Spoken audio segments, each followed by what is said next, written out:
I've been camping, solo backpacking, and hunting my whole life in Oregon, and felt comfortable in the woods and have a deep respect for nature.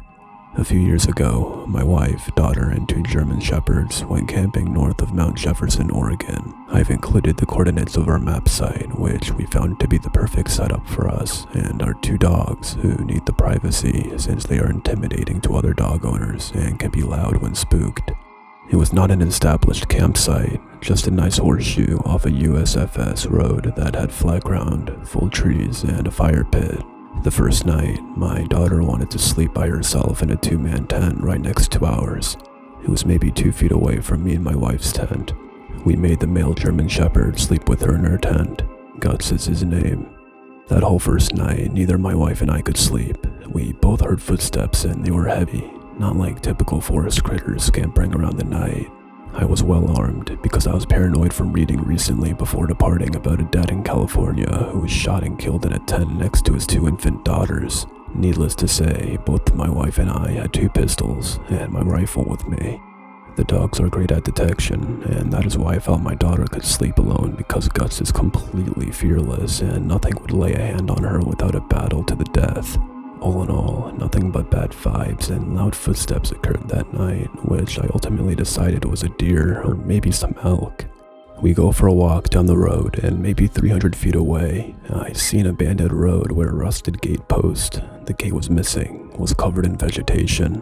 Something blue caught my eye, and Guts immediately took off running down this abandoned road. My heart begins to race because I think it's another family camping like us, and he is going to get himself shot or scare some innocent people to death. So I chase after him as fast as I can, and the rest follow.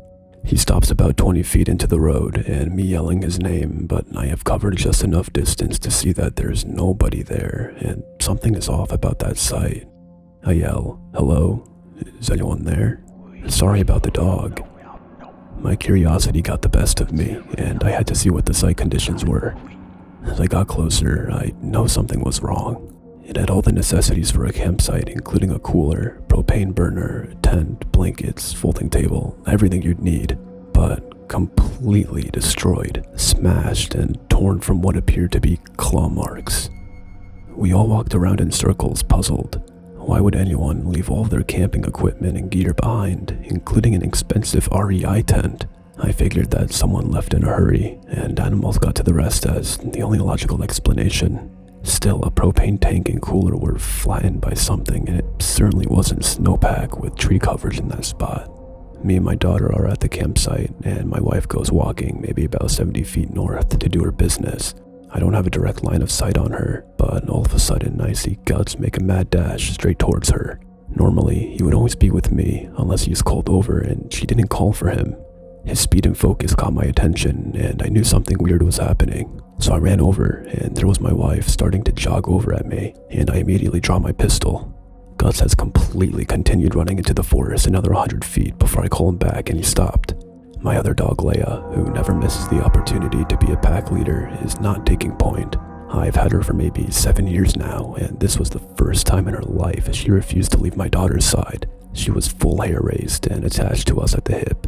Again, anytime we hike or play, Leia is up front from bossing everything in her path, and pauses to look where we are and continues.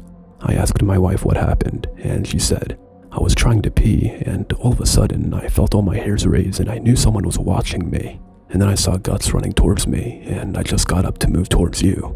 We spent 10 minutes looking for signs of anything and saw no trails, broken branches, nothing to point to what and where something went. We decided we are spending one more night there since it's too late to pack up and drive home, but we will all be in the same tent together. Before we go to bed, I put a rope with a makeshift coin alarm around the perimeter of our campsite. I used a mint can and some coins and keys from our truck and zip-tied it so anything hitting the rope gave a little jingle. Very unsophisticated, but it put my wife at ease. As I go to tie my last corner off at a tree, it looked like someone had done the same exact thing I've done with the rope, but it was so old and brown I didn't see it at first. It was broken and only a few pieces remained, but sure enough it was tied at roughly the same height, 8 to 10 inches off the ground, and even had a few rusted washers on it. I immediately felt that someone stayed here before us and put the same exact sort of makeshift warning on the same tree 10 or 15 years ago based on the condition of the rope. Perhaps my paranoia had now reached an all-time high, but I had to make sure the girls felt we were safe, and at that time, the only thing I could think of was when the evening came around, and I made them sit in the truck, and I fired a clip of my .45 into the dirt as a signal to whatever was out there that we were armed. That night, we heard no footsteps, and the dogs never perked up and barked. We left early the next morning. Fast forward to today, and I watched the Amazon Missing 411. And I noticed a cluster smack dab close to where we camped that weekend, and a flood of dread rushes back at me. As I think of that mysterious abandoned campsite with a ripped tent and smashed cooler and cooktop. We have been camping since, but there was something there at that place that possibly took or harmed someone else less than 300 feet away from our campsite from where we camped.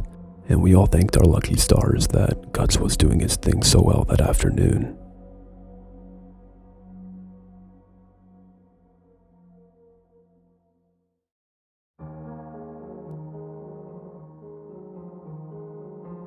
This is a story about my sister and I growing up.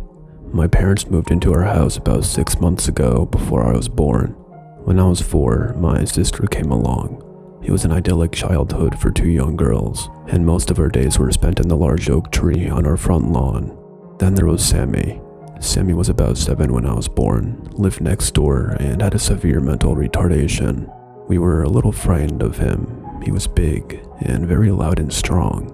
My parents explained why he was like that, and he was never malicious, but we just didn't understand at the time. One thing that freaked us out though was the fact that he would often watch us as we were in the front yard. In hindsight, that was our saving grace. One summer morning when I was 8, making my sister 4 and Sammy 15, she and I were out in the front yard as usual. We were making tents for our American Girl dolls. Lost in our work, we didn't notice the man with stringy, oily hair watching us from the sidewalk. "You little girls having fun?" he asked. We nodded silently. Stranger danger embedded thick in our skulls at that time. "What's her name?" he prodded, pointing at my doll. "Molly, mister. We have to go inside now." I yanked my sister up by the arm. "See you later," he replied. We ran into the house, leaving our dolls outside. The man was all but forgotten after lunch when we went back out to play, except Molly's clothes were missing. I thought stupidly that maybe a squirrel had taken them when we heard someone clearing their throat behind us. It was the man, and he had Molly's clothes. "I need those back, please," I said, to which he replied, "Come get them." It wasn't smart to do, and my sister was right behind me, but I wanted my dolls back so bad. Of course, I walked up and my younger sister followed. He grabbed both of us by the arms and started yanking, pulling us towards the creek that ran on the other side of the street. My little sister was screaming, and I was in shock and must have felt like a bag of cement, and I clearly remember thinking, wow, Mommy's going to be so sad when she can't find us.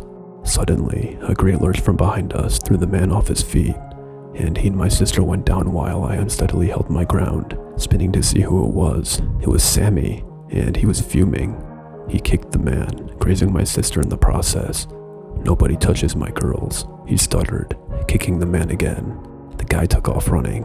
Sammy scooped my wailing sister up and took my hand and walked the 2 of us back to our house where my mother was frantically running onto the lawn. Having seen the end of the encounter, the man was never found. Sammy passed away last year of a heart defect he had long suffered from. There wasn't a dry eye in town.